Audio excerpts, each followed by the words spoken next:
Dokter Han, saya mau tanya, apa saja masalah kesehatan kepada lansia sih, Dok? Ya, lansia dianggap kaum uzur ya. Jadi usianya 65 ke atas ya. Banyak yang sudah kursi roda, ada yang pakai oksigen ya. Tapi tidak sedikit orang tua yang masih gagah, masih bisa bekerja, masih bisa melakukan segala sesuatu, bahkan bisa nyetir mobil, bisa mencari uang lagi ya. Jadi lansia itu tergantung kesehatan, tergantung mindset mereka. Sikap itu menentukan ya. Kalau Anda sudah tua, Anda berpikir Anda sudah tua, lalu jalan juga pelan-pelan, lalu ngomong juga pelan-pelan, Anda jadi betul-betul tua. Tapi kalau Anda sudah tua, berpikir positif, Anda masih bisa berkarya, masih bisa bekerja, masih bisa cari uang, bahkan bisa membimbing, melatih, mengajar, dan bukan main. Dan mau belajar. Itu membuat Anda terus menjadi maju dan tidak akan tua.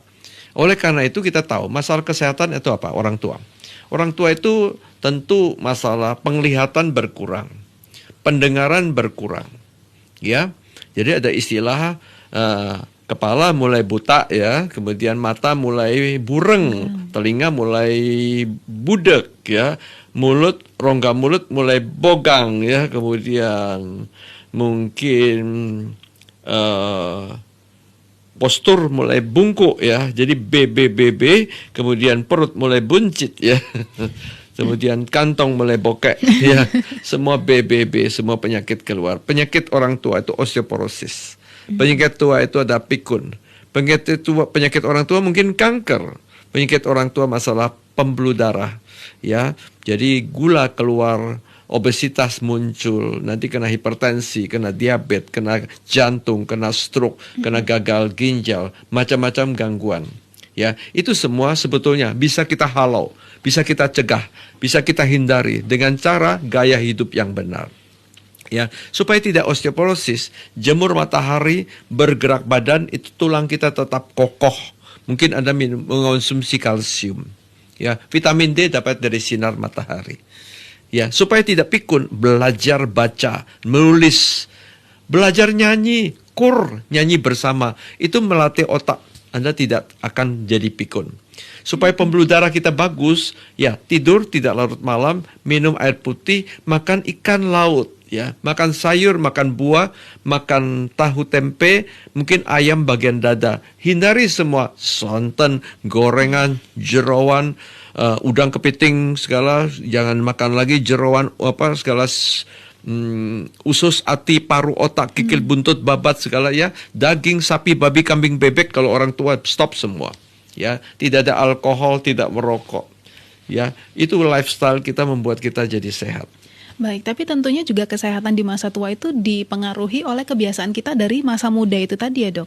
Gimana jadinya kalau misalkan masa muda kita yang punya lifestyle yang tidak baik, akhirnya waktu di masa tua sudah terjadi komplikasi. Nah, gimana kita mau makan apa nih, Dok, yang boleh? Ya, ini paling penting ini. Ini statement ini yang sangat penting sekali. Sejak muda Anda harus menabung kesehatan. Tabung kesehatan sejak muda. Pada usia muda Anda sudah hidup sehat, selanjutnya usia tua Anda tetap umur panjang ya. Betul. Jadi kalau penyakit-penyakit banyak tabungan daripada usia muda, usia pertengahan. Ya, ini tiba-tiba umur 65 tiba-tiba sudah kena stroke. Itu karena tabungan merokok pada pada usia muda. Ya, kena diabetes sampai kena jantung, itu karena tabungan pada usia muda, terlalu banyak lemak, suka junk food, kegendutan. Jadi mulai awal jadi memang harus makan sayur. Lalu buah jadikan ngemil yang sehat. Kemudian karbo jangan banyak-banyak lagi. Karena zaman sekarang bukan zamannya banting tulang saya katakan. Zaman sekarang banyak duduk. Jadi sayur harus banyak, karbo memang harus kurangin. Ya, kemudian cari lemak yang sehat. Ikan adalah lemak yang baik.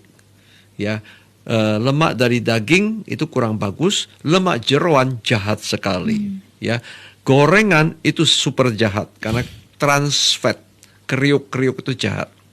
Sehingga kalau kita ngerti seperti itu, kita bisa ngincipi sedikit, tapi kita makan banyak sayur buah, kemudian kita bergerak badan 30 menit, nggak usah ngoyo, nggak usah berat-berat, tapi kita sehat. Baik, jadi itu intinya kalau mau hidup sehat di masa tua, mulai dari sekarang waktu masih muda ini nabung pola hidup yang benar, pola hidup yang sehat supaya nanti sampai tua kita bisa tetap fit. Baik, terima kasih Dokter Hans.